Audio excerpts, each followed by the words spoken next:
Welcome back to the Paranormal Pete Show. Today we have me, Dan, aka Paranormal Pete. We have fucking Zach, the Ohio Beast Man. And then we have Mike, aka Derek. So what was that question you had for him, Zach? So like, is Wiccan legit, like legit, or is it like just fake ass bullshit? Like, so Wicca is a specific neo-pagan religion that was founded in 1954 by a guy called Gerald Gardner, and it's actually a thing. It's not it's actually a religion, really. But what I was saying before we started was, it's kind of like, and I don't mean this to be offensive to anybody who practices it at all, but it's kind of like, to people who don't know anything about it, it's basically the fluffy bunny version of witchcraft. Like, there's a lot of dislike for the concepts of cursing or anything that could be considered manipulation of other people and their feelings. So it's kind of it's kind of like focusing more on like the positive aspects of it. And like, a lot of people, when that stuff came up in the 50s, everybody heard about it. So like, my grandparents or other people, they're like, oh, they think about Wicca and they think like, demon stuff. It's like, in reality, it has nothing to do with demons. And not everybody thinks this way, but I bet you a lot of Wiccan people would strongly discourage anything related to demons as far as magic. But, of course, you gotta know, like, really strong Christians typically think of anything that's not Christian as being satanic. So you're emo, you're a Satanist. You're into magic, you're a Satanist. Basically, it all to them, if you're not with us, you're against us. So if you're not Christian, you're not going to church, well, you're basically a Satanist already. And then you add in calling upon powers other than Jesus, and it all gets lumped into what they consider Satanism, which is nothing.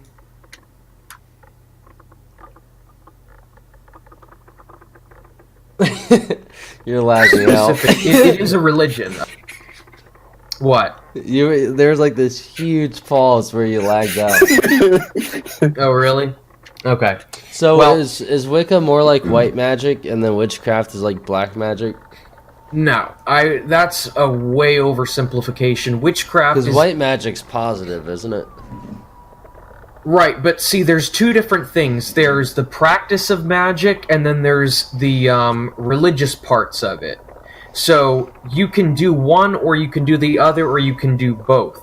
If you practice magic, you do the rituals and stuff like that. Whereas if you're like a pagan, it has to do with like believing in deities and stuff like that. So some people use both. Like, they have the deity part and they have the magic. And then you also have like traditional witchcraft, which is like more so just the practices. But I mean, that's like a really simple version, because traditional witchcraft has a whole lot of other stuff. That gets into more like the old world European stuff, boiling baby fat to make flying ointment. I mean, and there's a lot of debate on whether or not that was actually a thing, or if that was just made to scare people, or if that was just made to, people who were casual observers would read that and be like, oh, I don't want a part in this. Some people say, like, those things were code words for other things, and other people say, no, this is actually what you're supposed to use.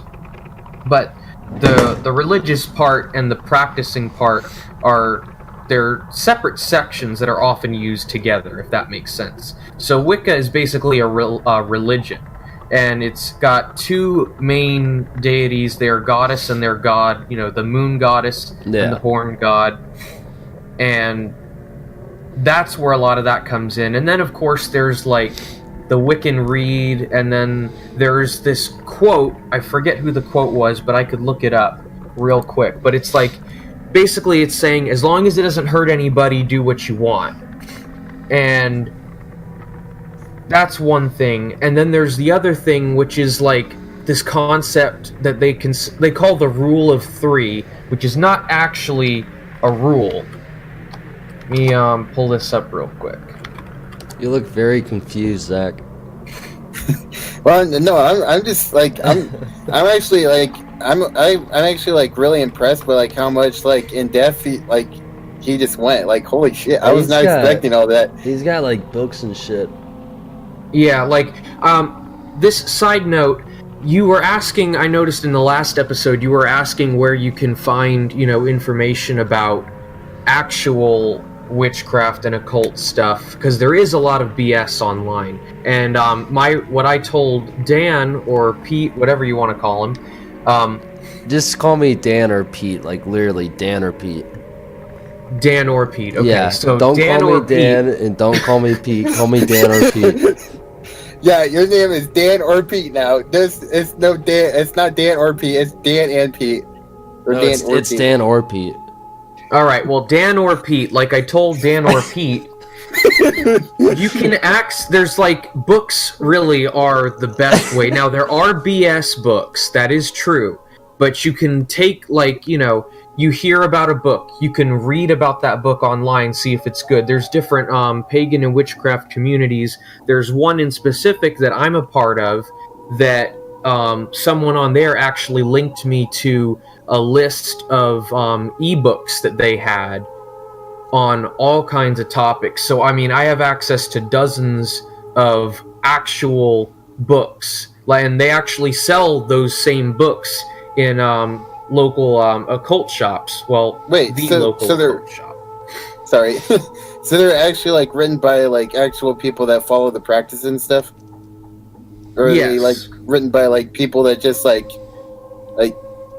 kind of, I don't want to say like spend a day with them, but you know what I mean, like not actual practitioners, but like just studied it. There's exactly those types of people. Like, right. There's this guy named S. Rob. Oh God. We just for the hell of it, we bought his digital book off of Amazon, and it was about how to summon. Buy it. Well, you did. I bought it. I went on and I bought it. It was about how to summon goblins. Right. And it was literally the same fucking paragraph rephrased on several different pages, like 60 pages or something. Right. So he had little brief descriptions of different types of goblins. That was the only thing that changed that was unique. But they were really brief, and anyone could have just made it up by watching like a video game or something. And then the rest of it is he had basically a spell to invoke, conjure up, whatever you want to call it, goblins, and then a spell for them, once they're there, for them to do different things. And he literally just took the same thing, changed a few words, and then called it a different thing. So he would have different chapters. One was like goblin magic for protection, goblin magic for blah blah blah, and literally it would start out by like, oh great Mr. Goblin Man, hear my cry, Mr. Goblin, like he would repeat the name Mr. Goblin Man or whatever, and then he would say, he'd ask Hermes to thin the veil more, and he repeated that. And then the only thing that was different was once he summoned whatever the goblin type was, he would change the text to protect me in this act, blah, blah, blah. Like, he literally changed like a few sentences. So this book was so repetitive and so full of grammar errors. Like, if it was not so repetitive, I wouldn't have been able to understand it because there were so many grammar and spelling errors. So I actually had my $3 or whatever refunded because I was that annoyed with how garbage it was. And this guy has a YouTube channel where he has a lot of bullshit videos. You can tell he's well aware of their bullshit. And in one video, he possesses Beelzebub himself. Yeah, he calls it humanic possession of a demon or a devil. And he was describing hell and stuff. He could see souls being tortured. I mean, he literally put a pair of handcuffs on, took them off, and he said that was escapism and that allowed him to possess a demon. Him, a physical form, possessing a spirit. A powerful one.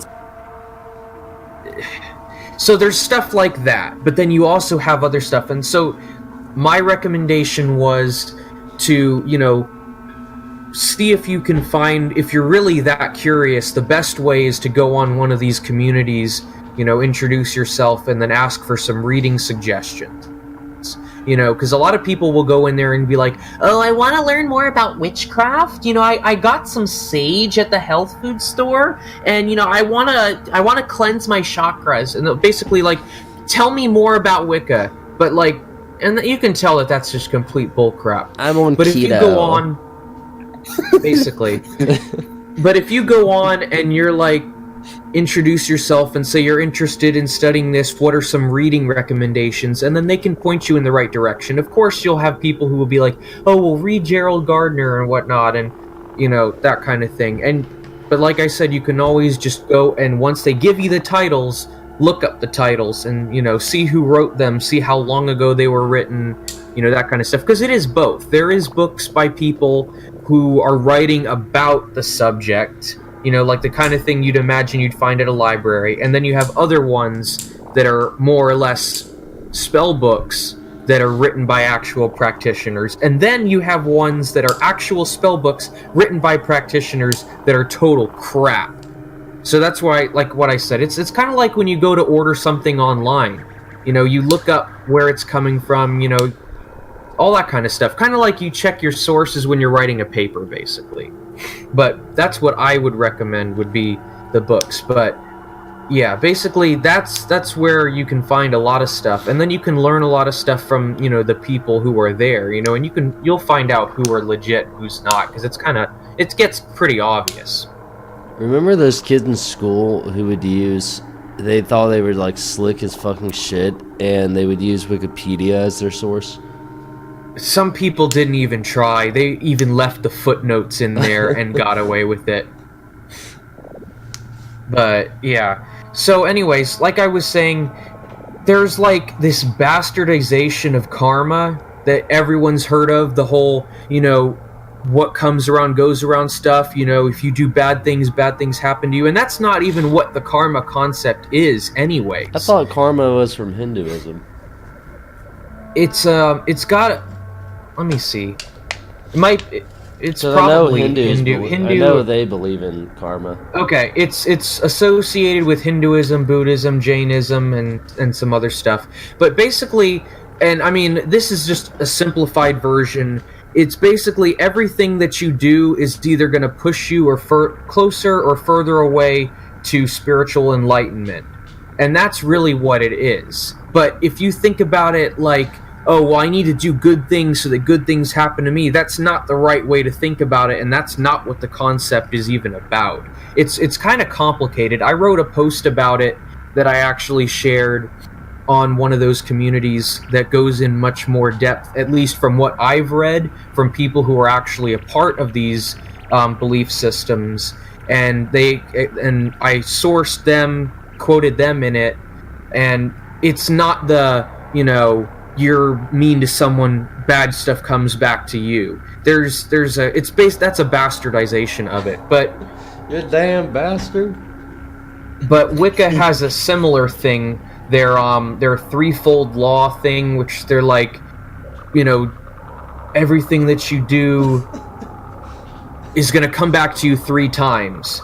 And pretty much, if you read the correct, like the actual thing, the quote is, "But mark well, when thou receivest good, so equally art bound to return good threefold." Basically, what that means, if you read the context for this quote that everyone's taking to mean that it's karma 3 times, which it's not, the actual quote that has to do with this is basically when you receive good things, you should give back 3 times. So say you work a spell and you gain something from it. You gain 1 blissful day.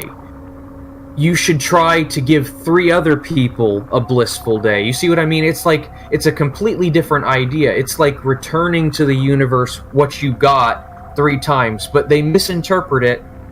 They take it out of context, and they say, well, you can't curse because remember the rule of 3. If you curse, your curse is going to turn back on you 3 times stronger, and that's not it. Yeah, curses could rebound, but they're not going to spring back on you 3 times because of a quote in a Wiccan book. No, that has nothing to do with it. It's a completely different concept. So there's a lot of misinformation that goes around in a lot of that stuff. But where were we going with this before I was talking about that? You were asking something else. What was the initial question?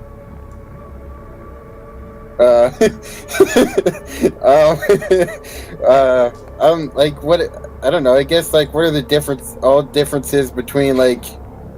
I mean, I was asking like if like Wiccan is like a legit like practice, like right. I mean, like I know witchcraft is like a lot different than Wiccan, but I mean, I didn't know like if Wiccan was actually like, you know what I mean, like I don't want to say casting spells and shit because that doesn't sound right, but you know what I mean, like I didn't know like what you know what I mean. I didn't know if it was a legit practice or you know what right. I mean? Yeah. It is. It's a religion that was introduced in 1954 in England, and it's basically like focusing on it. Like a lot of times, Wiccans who do practice magic are focusing on white magic. Now, I can't speak for a whole practice. There's probably Wiccans who do practice curses and other stuff like that, but generally, from what I've come across, Wiccans don't approve of that. Whereas people who just identify as being witches and practicing witchcraft have less restrictions on it. So pretty much like Wiccans try to like it sounds really fucking cheesy, but but like they gear more towards the light side, I guess what you're saying, and like witchcraft is more for like the like witchcraft is everything. Witchcraft is basically all encompassing of everything. So if you think about it this way, if you think about Wicca as being a grape, and then witchcraft is fruit. Isn't Wicca fruit? Yes, exactly. Okay, exactly. I get what you're saying. Wicca is it's under the branch of witchcraft in a way. It's also witchcraft a religion. Is not Wicca. But okay, all grapes are fruit, but not all fruit are grapes. Does that make sense? Like witchcraft is not just black magic. Witchcraft is the term for everything. White, black, gray, purple, whatever you want to call it. Because she ain't purple. All grapes aren't fruits? No, all grapes are fruits, but not all fruits are grapes. Oh. You've got oranges, you've got apples, you've got pineapples, you've got kiwis. You know, every grape, not group, is a fruit, but not all fruits are grapes. If that makes sense. Yeah, I'm sure there's some people who identify as being Wiccans but not being witches. If they just are, like pagans that's or whatever. when it gets into the tomato analogy. Some people say tomatoes are fruits. Some say they're vegetables. Right. And like I said, it's because there are different parts. There's like the whole paganism thing, which is the spiritual part, and then you have the actual practicing of magic. Whether it's formal or, folk magic, stuff like that, ceremonial. I was making a stupid-ass analogy, and y'all, took it seriously. I mean... y'all just stood there with, straight faces. Yeah, tomato, yeah. So that's that right there. What other questions do you have with regard to that kind of stuff?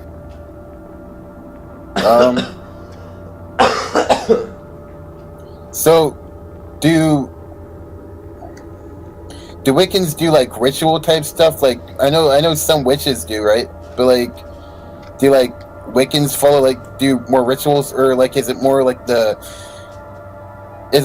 the lighter side, like what you said, or do they do any I mean, I guess like what you said, not all Wiccans are geared to the light or whatever, but right. I wonder do any Wiccans or that you know of do they any rituals type of stuff, or Well, yeah. I mean, a ritual can be as simple as, you have an altar, and typically Wiccans do have altars. It could simply be like blessing a magical tool. That could be a ritual. Catholicism is ritualism.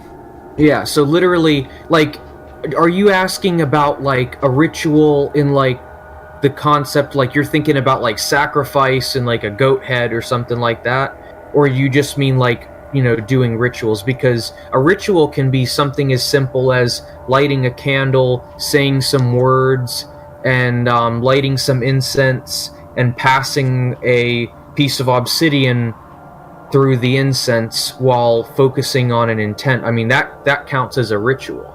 And you can do that for good or bad, neutral, whatever. I mean, it's really comes down to what your intent is, really. But yeah, to answer that, basically, yes.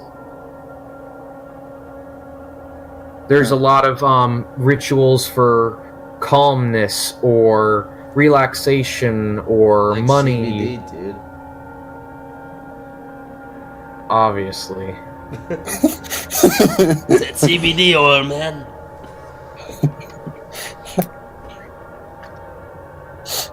What's your shirt say? Right. So, Oh, Shine Down. What? Your shirt says Shine Down, right? Oh yeah, you're cutting in and out, but yeah, it says Shine Down. It's a shirt I got at the concert I went to for them. So they're trying to figure out how to ask this. I'll be right back. So, all right. So, like, witchcraft isn't really a religion then, like Wiccan is, or is it? right. Wicca is a religion that often involves magic, but not always. Whereas the term witchcraft specifically has to do with the practice of magic. So, paganism is another form of religion that often involves witchcraft, but witchcraft is basically the practicing of magic and rituals and stuff like that.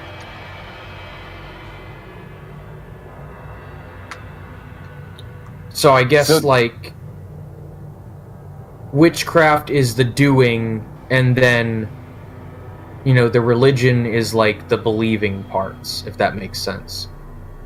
So witches aren't all Wiccans, are they? Like, not at all. That, like I was saying before, witchcraft is basically the category of fruit, and within that category you have all these different things, but they're all fruit. Now, of course, there's not everybody who's Wiccan does practice magic, but yeah, witchcraft is the practice of magic, and it doesn't have to be connected to a religion. You don't have to be a pagan or a Wiccan to practice witchcraft. You can simply, study old texts from England and learn different rituals to achieve different outcomes in your life. And then a lot of people will call themselves eclectic witches, which is basically they take bits and pieces of this, bits and pieces of that, and they put together their own system to benefit their own lives, because that's what the practice of magic is about. It's about altering your life using your power of will, as well as various tools that help you focus your intent. That's the basic part of it. It's all about focusing your intent. And if having an obsidian dagger helps you to focus your intent, then that will help you. But if you don't have to have that. You can get by with a stainless steel kitchen knife that you painted black. It's not, the power is in the practitioner, not in the item specifically when it comes to stuff like that. Now, of course, there's other things, like people who believe different items have power with the concept of, like, fetishes, not like sexual stuff. Yeah. But the concept of fetishes where people believed, like, this item that was crafted from animal parts and sticks and stuff, they believed that item held power and that they would use those in rituals, and that's another concept. But a lot of the basic practices in witchcraft is about focusing your intent, using the words, using the candles. All those things are to help you focus your energy towards that specific outcome.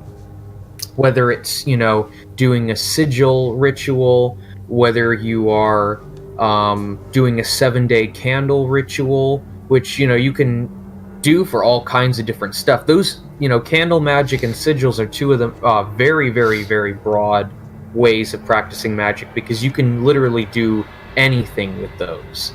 Whereas other things are more specific. Like, say you had like a shatter curse that involves a picture frame, and of course you're shattering the frame as a part of the ritual. Haven't we?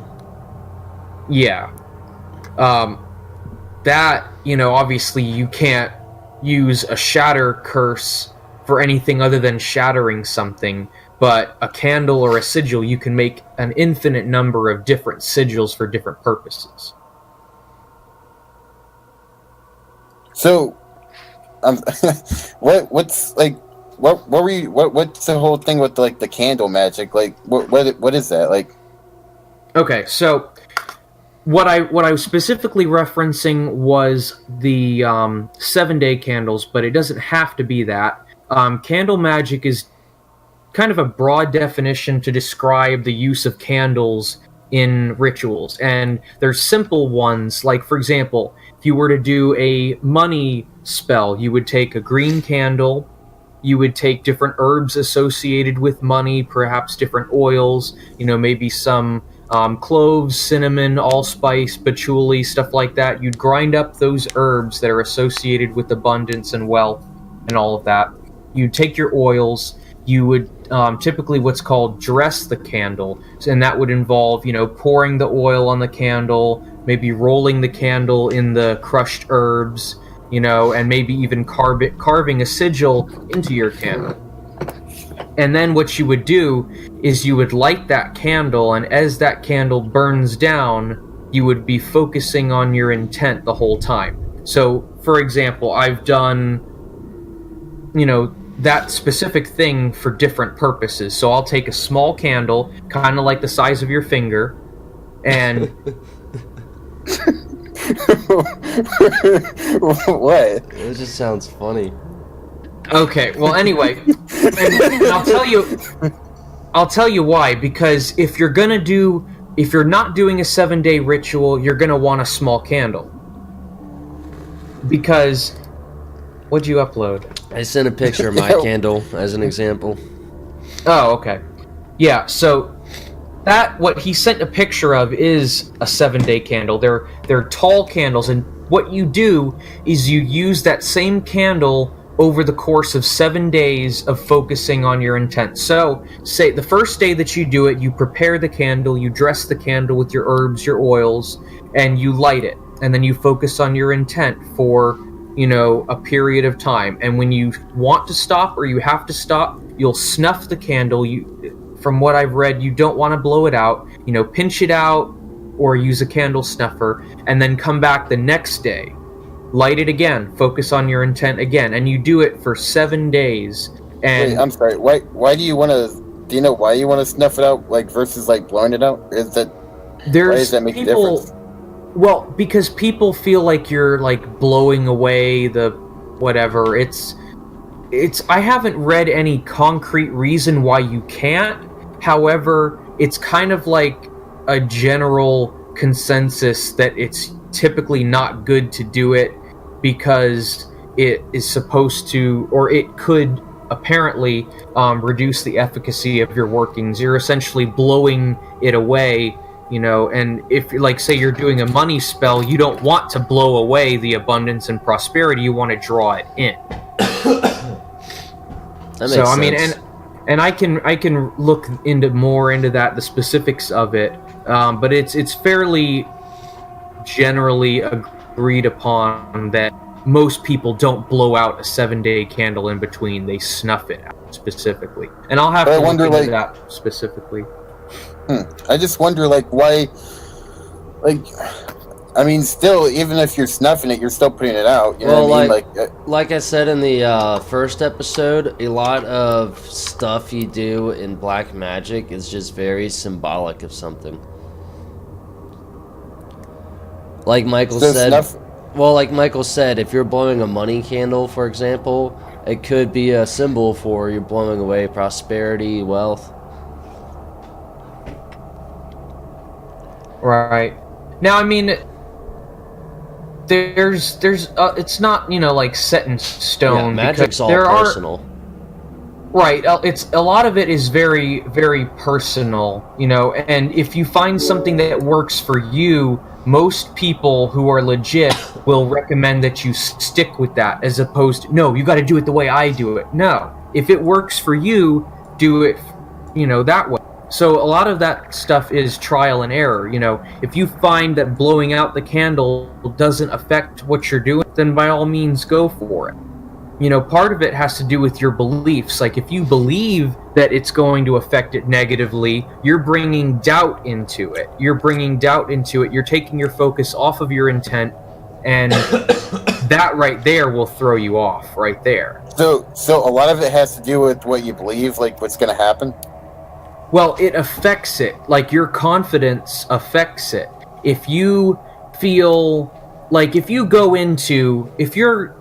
upset about something and you want to curse somebody because you're mad, but you're at the same time, you're scared about bad things happening, you are going to be hyper aware of everything bad that happens to you, even if it's coincidental, just because you're paranoid and you think that you just screwed yourself by doing a curse.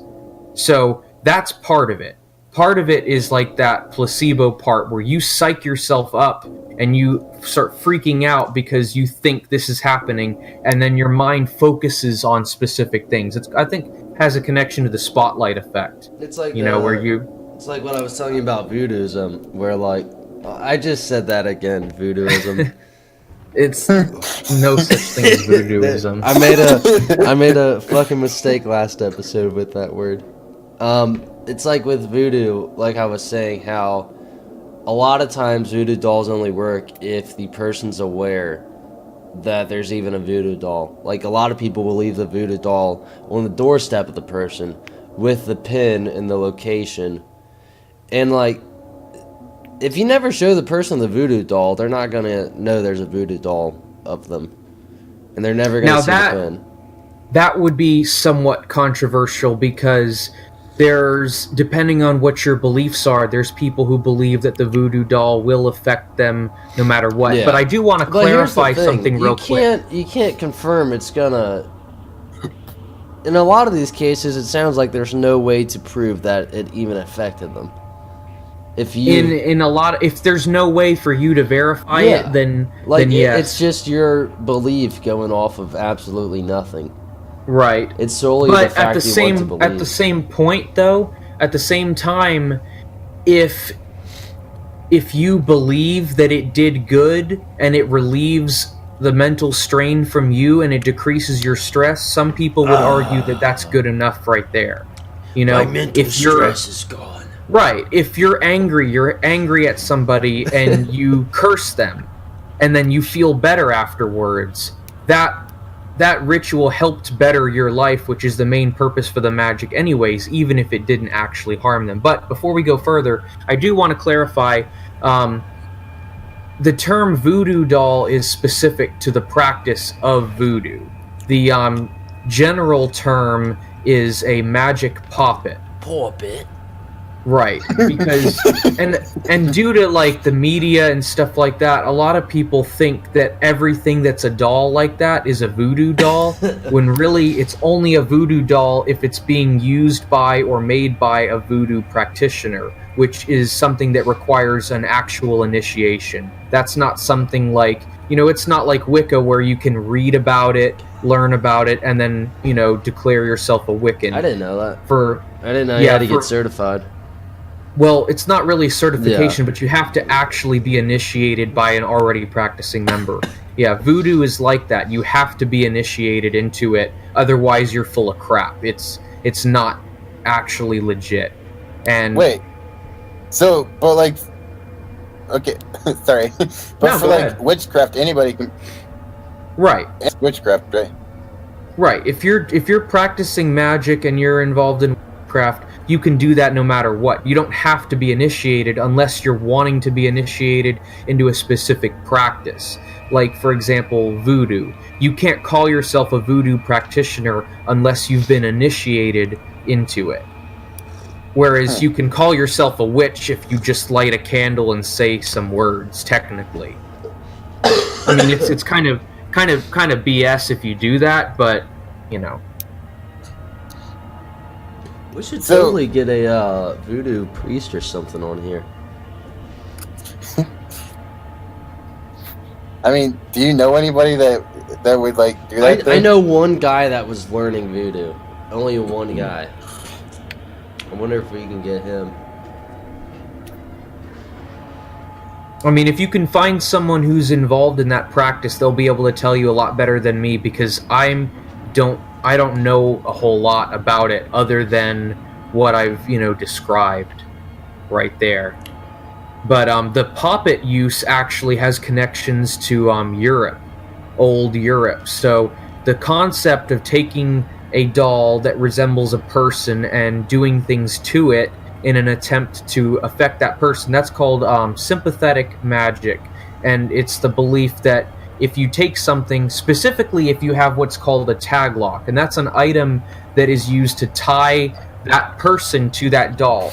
So say you are mad at your boss because your boss is a dick.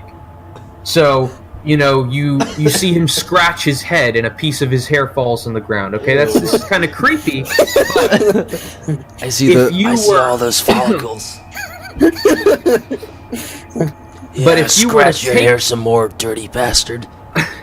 if you were to take that hair from the floor and bring that home with you and put that inside of a doll that's meant to represent him, that would, in theory, provide a much stronger connection to that person and is much more likely to affect them than if you don't. Imagine seeing a coworker following a boss, and the boss scratches his head and some hair falls out. You see the coworker bend down on the floor and pick it up, put it in his pocket. That would be so weird. That is Right. just- So typically that would come off really, really bad. So what people will do instead is they'll try to get a hold of a picture. And these days it's really easy. If you know someone's name, you can look them up on social media and you can get a picture. That's and how if we you did a can't lot get of a our picture- stuff. Right. And if you can't get a picture, a name can work or a description. So say you got mugged by somebody. You don't know their name, you don't know how to get a picture, but you can write down the description of them, as if you're giving it to the cops, and write that down on the piece of paper that you're stuffing inside of the doll, or that you're stuffing inside of the pepper or the lemon that you're gonna put pins in and hang in the graveyard, I'm that kind of curious, stuff. I'm curious how far these, what would you call them? Practicers of Practitioners? Whatever. Yeah. I wonder how far into DNA they would consider usable. I wonder if you can get away with a fingerprint. Well, anything that would connect the person is going to help. If you can get their fingerprint on something, that's, they're touching it. It's part of it. I guess you can use their butt mud. What the hell? What the hell is butt mud? Shit. So you're gonna go and wait for someone to use the bathroom at Dude, work? everyone ask them shits. not to flush? Everyone shits. Yeah, but most people flush. It depends on the job, dude. You ever been to a construction site? No, I haven't. They do not flush whatsoever. Dude, go in a porta potty. I mean, I guess hypothetically you could use their shit. I mean, from what I've read, their actual blood or tissue is the strongest link. And obviously, People shit out blood all the time. God damn. Okay. well, if you have problems, I No, don't think if- most people If shit your out blood. asshole's too tight, you're gonna bleed. God damn. What the fuck is going on right now?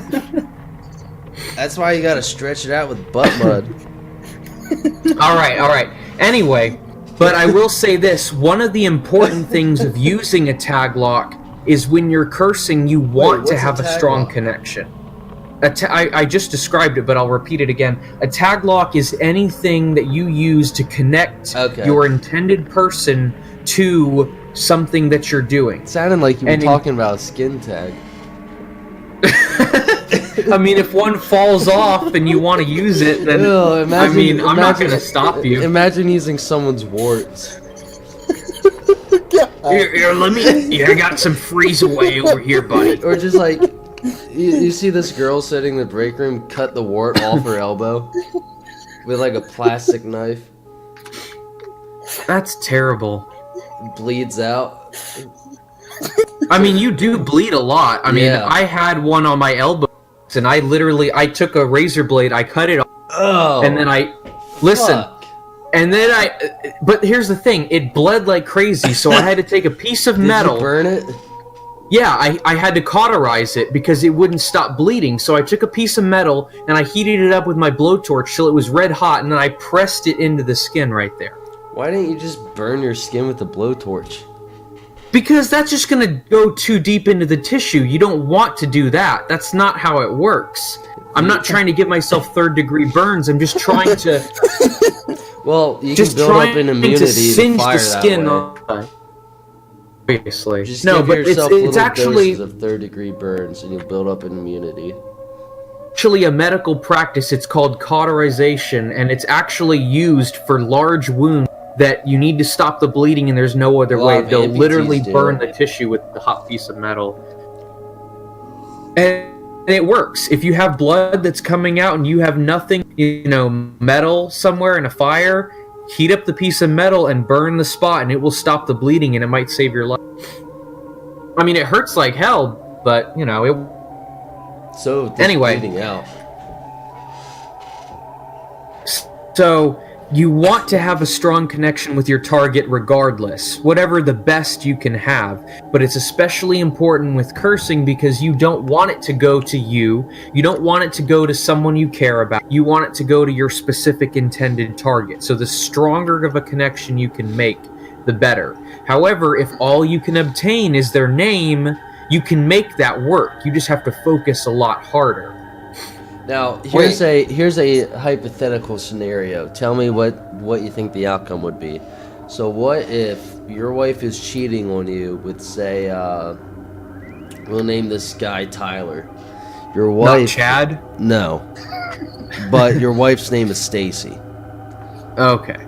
Stacy is cheating on you with Tyler, and you want to, curse Tyler. And... you're lagging out. Fuck. Am I still lagging? I can hear you now. Okay. So Stacy's cheating on you with big man Tyler, and you want to get some of Tyler's DNA off your wife's body, but you mistake her own DNA for Tyler's, and you use her DNA in the curse. What do you think that would do? If you have the intentions of cursing someone, but you have the DNA of someone else, you think it's this other person. In theory, it could affect her because you are genetically basically tying her into it. And that's why I would not recommend that. Like, I thought you were going to say that you were going to, try to collect, a jizz sample or something. And that's I'm like, disgusting. Well... This is a PG talk show. Well, you just talked about butt mud. I don't think you can that's more... say that to me. Do you want me to say, shit instead? That's the PG-13 term, dude. Okay, well, anyways... I'm not trying to get demonetized here. We say butt mud on this show. I would strongly recommend against, because if you did in it, who don't give a shit about her? She's cheating on you. She's a bitch. Okay, by all means, go.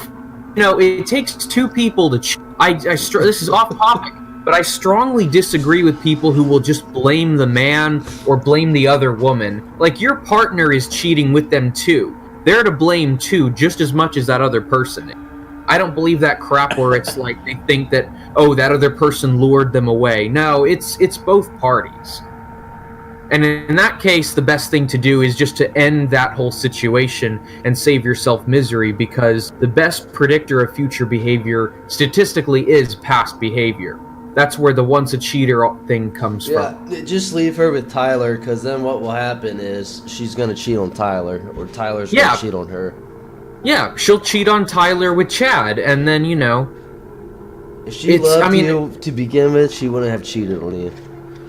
Right, and if someone really does care about you, they're not going to do it. So that's why my thing is, if someone does stuff like that, you know, they're basically doing you a favor, especially if they do it before you get married, because then you don't have to worry about all those complications. So I would think of that as a blessing, if it was a girlfriend. But then, you know, here then you are thinking, my love spell didn't work. I used red candles and everything. And then, like, the guy would probably, like, spiral into a depression, questioning his, like, beliefs and existence. And then he would start listening to the Smiths and the Pixies. Yeah. He'd start getting hooked on cigarettes. Taking night walks. Shitty gas station beer, night walks. Hanging out in internet cafes and sleeping in the closet. And I guarantee he would die either by shooting himself in the head with a .22 LR handgun, or he would get stabbed in the park at midnight from a bum. When he asks someone for a light. Yeah. Exactly. Those are the two most Or he's going to overdose scenarios. off of heroin. Yeah, I mean, there's always that.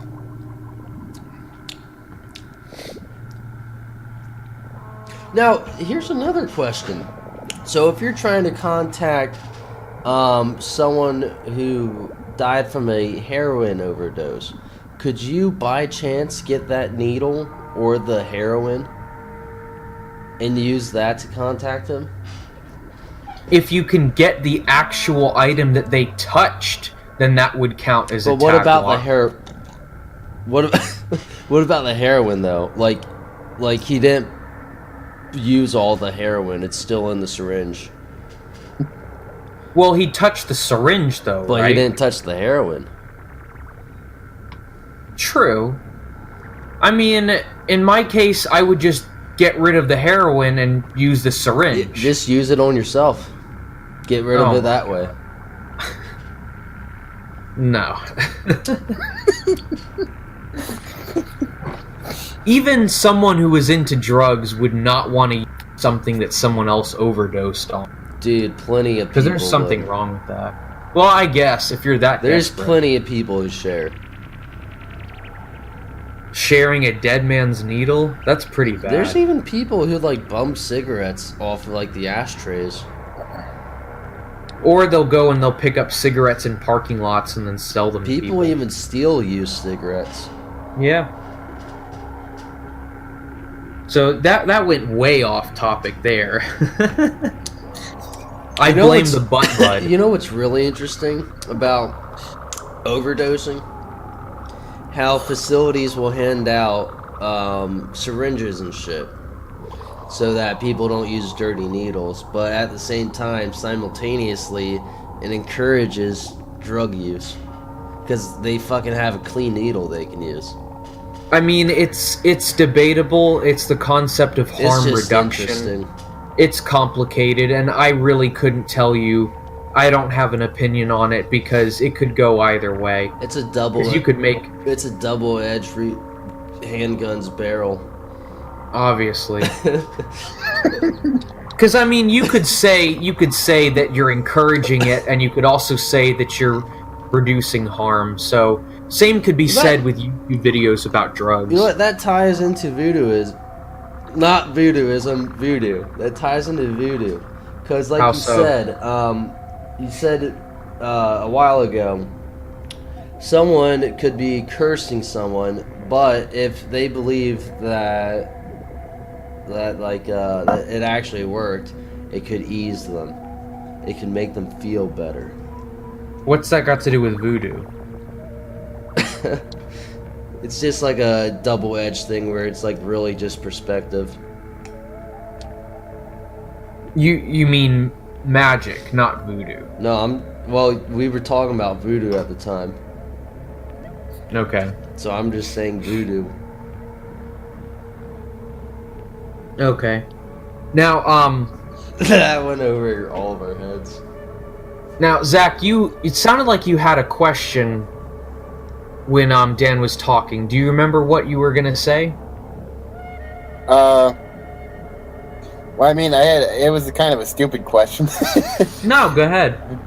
As long as What's it's not the about butt mud. The only stupid question is, can I ask a question? No, the only stupid question is, do you have more butt mud? No, that's a great question. Because if you're wanting to use butt mud, you can. That's a great question to ask. All right. Go ahead. all right. What's the difference between hoodoo and voodoo? They're different practices. Hoodoo is one that I could be wrong, but from what I've read, it has connections to slaves in America, and believe it or not, there are Christian connections to it. Some people say that in hoodoo, and this also can sometimes apply to different people who practice voodoo. When you were a slave, you weren't allowed to practice your native beliefs. You had to practice your owner's beliefs. So what they would do is they would take different saints and use that to represent the Loa, or to represent, whatever their beliefs were, and then they would ask for help from those saints or whatever. So there's kind of like a connection between them there, and I can't go too in depth on it because, again, I'm not a part of either one of those. Yeah. But and hoodoo, from what I've seen, a lot of it, there's like the concept of root workers, and these people could be like people who go to church on Sunday, Christians, but they would practice these forms of magic that were tradition that was passed down to them through the family. So, I mean, and I really don't have any authority to speak on the two, but from what I have seen, it's more like where it's from and where it's practiced and stuff like that, and the origins of it, even though there's some similarities between the two in different ways. Hang on, let me pull something up real quick.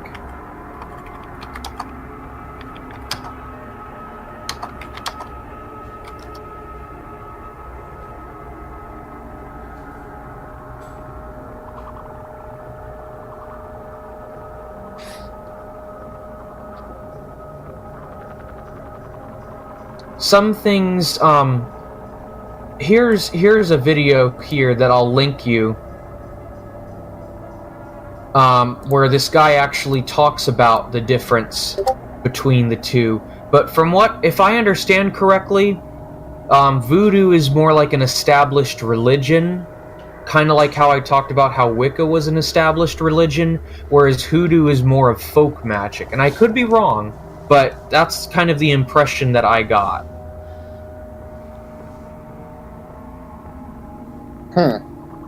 And this guy's video, I've seen his videos before. If you're curious, you can watch that later, and he'll give a much better explanation than I can. But like I said, voodoo is actually an organized institution. Like, you have to get initiated into that and all that kind of stuff. And I mean, it has roots in African practices and stuff like that. And whereas in hoodoo, like I was saying, they would invoke the spirits or the Loas by using like Catholic saints. So like voodoo would be practiced by people who are not Christian, they're part of voodoo. Whereas if you practice hoodoo, you could be a Christian. Does that kind of help, at least on a basic level? I mean, yeah. So what you're saying is hoodoo is more like more religious, and voodoo isn't.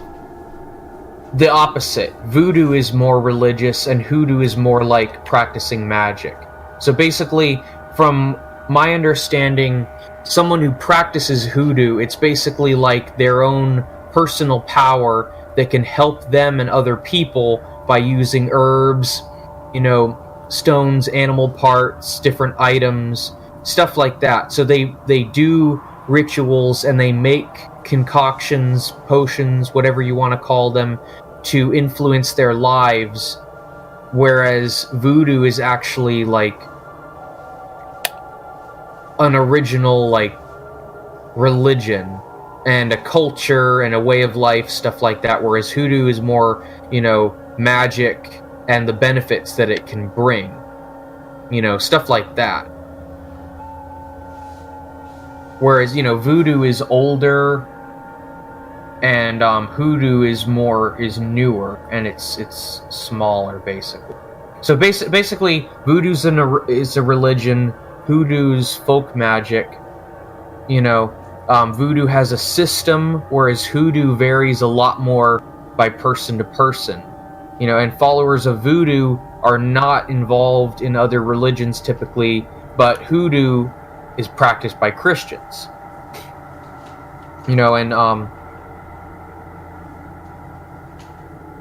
Does that kind of help at least from a basic part?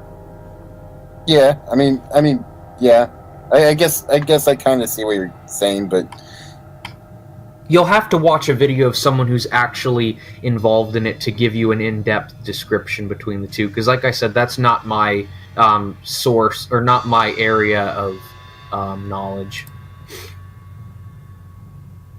The stuff that I am more involved with is, closer to traditional witchcraft, not heavily influenced by like deities and stuff like that. A lot more along the lines of, doing rituals for certain outcomes, stuff like that.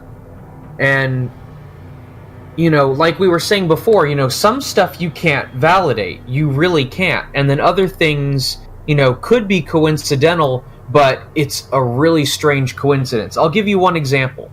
So, a year or two ago, I was involved in a bad car wreck that wasn't my fault. I got hit by a distracted teenage driver. He was driving an SUV and he smashed right into me in an intersection, into the side of my car. And have you ever been in a car wreck before? I haven't, no. Lucky. So pretty much what happens is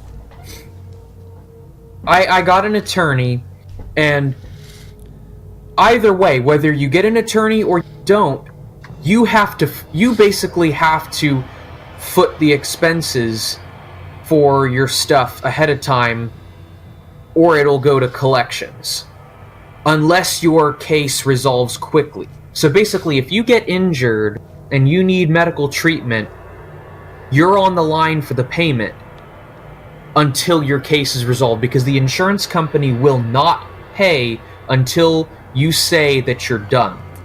So if you're like me and you're involved in a bad wreck and you're in physical therapy or whatever for 6 months, well, you're racking up all those costs that you can't pay because it wasn't your fault, but you're not going to get paid until you close the case. Now, the attorneys have other abilities that if you do it on your own, you can't. Like, for example, they filed a lien with the hospital that basically said the hospital would stop pushing for their money in exchange for a legal claim on whatever the settlement may be, so that they would get their money. But anyway, so basically you've got all these bills hanging over your head, and all these people are bugging you for money. And if your treatment drags out, well, they get mad that they don't get their money and they send it to collections, and then you start getting harassed by collections. Well, in my case, that was what was going on, and I was getting letters from collection agencies. Like, I literally had a physical copy of a letter from a collection agent, and I was upset about it. So I did a dark moon banishing ritual using the piece of paper that had the address from the people at the collection agency.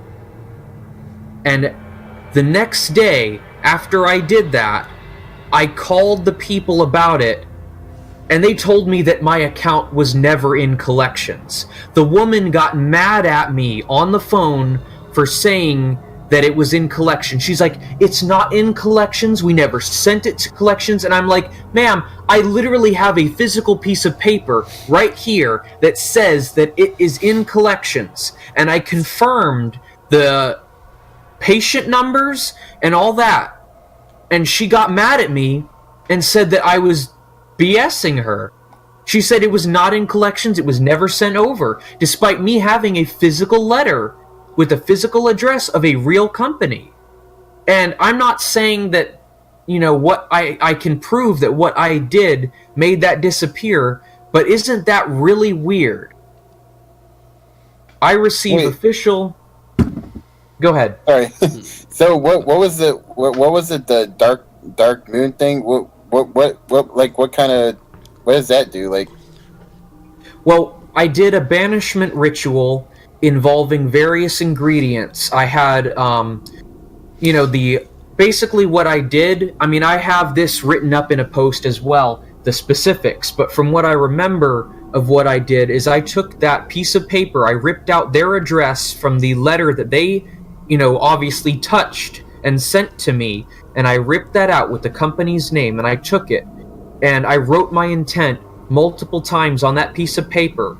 I took that piece of paper and I put a sigil on it that I made specifically for banishment. And I can just talk to you later and describe how I make sigils as well. But I took that and I sprinkled my ingredients on it. In this case, sulfur and this powder mixture that I made, as well as other herbs. Is there a name for the powder mixture? Well, one of the powder mixtures that I used is sometimes called Vesta powder, but that has connections to deities or whatever, and there's another more common name for it. Basically, it's a combination of potassium nitrate and a fuel source, which in this case was cornmeal, and I forget what all else is in it. I have to go back and look at my recipe. I still have a jar of it on my shelf with all my other herbs, but I used that, and I did this at a specific time, and I lit it on fire. The thing flared up, pink flames and all this stuff from and I focused on my intent, and I was very angry. That time, I can tell you that I put more energy into that than the other things that I've done. And I burned it in the call outside while focusing on my intent and all of that. Obviously there was a lot more to the ritual than that. Lighting candles, incense, setting the thing up, making the sigil, out of the intent and all that stuff. But after that ritual was done, I called the people the next day, and they told me I was full of shit. That it was never sent to a collection agency. The woman got angry with me and said that I was full of crap. And I was like I said, I was like, ma'am, I have it from such and such agency, and I'm holding the piece of paper right here. She's like, well, I don't know what you're talking about because we never sent it anywhere. So, damn. That's really fucking weird. You know? Really weird. And I never heard from them ever again. Ever again. Wait, who is this? This is your insurance company that you didn't hear from, or? This was the collection agency that I got a letter from that had it had the amount, it had my patient number or whatever, my account number, the dates of the medical service. It was a legit collection agency letter that I was sent. But after I did that ritual, I never heard from the collection agency again. So you didn't have to pay for it at all? Well, in the end, the company, the doctors, the hospital, the ones who said they never even sent it the collections the next day, they got paid by the attorney when everything was finished. Yeah, the attorney sent over their portion to them, so they got paid. However, the collection agency disappeared. That Like, is so I fucking weird. never heard from the collection agency again, and the hospital denied that they ever sent it to collections. That is so fucking weird. That is beyond Exactly. Yeah. fucking weird. Like, it's shit with, like, documentation that should be easily Right. traceable has no trace whatsoever. Right. But it was a legit company? I looked them up and everything, and it had my information. It said what hospital I was at. It said the dates of service. And when I talked to the lady from the hospital, I said, "Well, this is for account blah blah blah." She's like, "Yes, that's correct." You know, and she confirmed that the information on there was correct. So if this was not a legit collection agency, how would they have my personal Yeah. medical records? It makes You know you- what I mean? It makes me wonder if the curse really did work. What exactly happened between, you know, what exactly happened to where the fucking business just, like, there's no They trace just to it. dropped it. Yeah, they like, just. what the fuck happened? I don't know, if- because if they the definitely didn't get paid. If, Like, it like was a someone, few more someone months. typed up the letter, someone Yeah. requested money. What the fuck happened to that person? I mean, Then what the fuck happened to all the in-between processes? Like, it's so Yeah. fucking weird. It is fucking bizarre. That's fucking creepy. Like, what? This is shit with documentation and traces, and it just vanished. I probably still have that letter too, if I can find it. If I go, I have a folder with all my documents and stuff from the car wreck, and I could probably go through and look and see if I still have that piece of paper. And I'll know that it's it because it will have the address torn out. Hold on a second. Give me just a moment. That's fine. Sorry about that. It also makes me really wonder, like, if he didn't do the curse and he called the collection agency beforehand, like, if it would have, if they would have said he was bullshitting, or if they would have said, yeah, you do owe this much money. All right, I'm back. I was telling Zach, it makes me wonder if before you did the curse, if you called the collection agency or whatever, if the woman would have given you bullshit, or if she would have been like, yeah, you do owe this much money. I don't know. I mean, that's a good question. Because like, it, just to begin with, like, there really was never anything, and, like, she really had no idea what you were talking about. Or two, the fucking ritual worked and something fucking happened. Well, someone at the hospital would have had to given that stuff to the collection agency, or the collection agency wouldn't have that information. Yeah. So her telling me that it was never sent over to a collection agency was bullshit, because it had to have been, otherwise they would have never gotten my medical records. That is But so anyways. fucking weird. So yeah, and I'm like I'm saying, I'm not saying that I have undeniable proof that it worked, but a very weird coincidence that happened. That's like one of the strongest coincidences you Right. and me have heard of. Right. And I'll look and I'll see if I can later find that piece of paper from the agency. I'll have to go through all those papers. You know, since the move, I'm gotta find where everything is. But if I find it, you know, I can show you that I actually received this paper. But anyways, I'm gonna have to get off. I've got to go pick her up, so I'll have That's to fine. join you guys later. All right. Thank you. So yeah, if you think of anything else that you're interested in hearing about or whatever, just make notes of it, and we can discuss it next time around. Alrighty. All right, I will see you guys later. See ya. Peace. All right. See ya. All right. Already. What'd you think of that, though? That was awesome. What, the whole thing with Michael, or the collection agency thing? Well, the whole thing with Michael, because I didn't think he was gonna have go so in depth with everything, Yeah. He's looked a lot more. He has a lot more experience with this stuff and a lot more knowledge than me. Honestly, it kind of seems like he has like the knowledge he has in that kind of stuff is like the knowledge I would have in like Marvel and stuff, like superheroes and stuff. Like I could go on and on for that about that stuff, but Yeah. that's just crazy, dude. But yeah, like so it make it like I really want to know. Like I'm really curious as to like what happened. Like Yeah, like it was clearly, like he said, like the hospital had to give information to a agency. yeah, So there's obviously a business that actually did something. But then all of a sudden after the curse, no one had any idea about this business.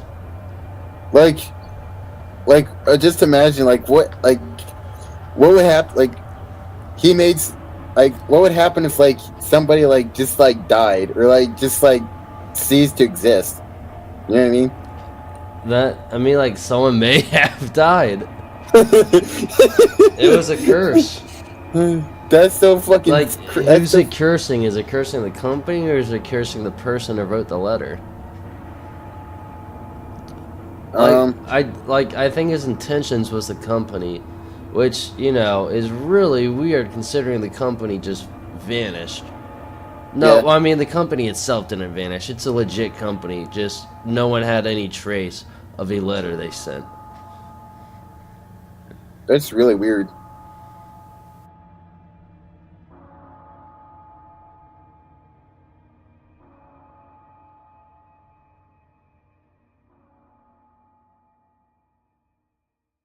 It's bigger than Texas.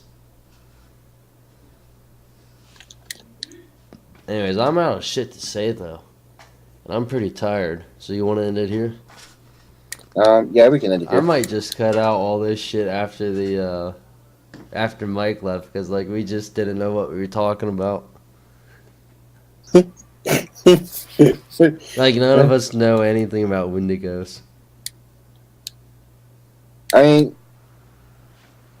I guess I mean you can keep in some of the trucker stuff if you want. But Maybe. Anyways, thanks for watching, though.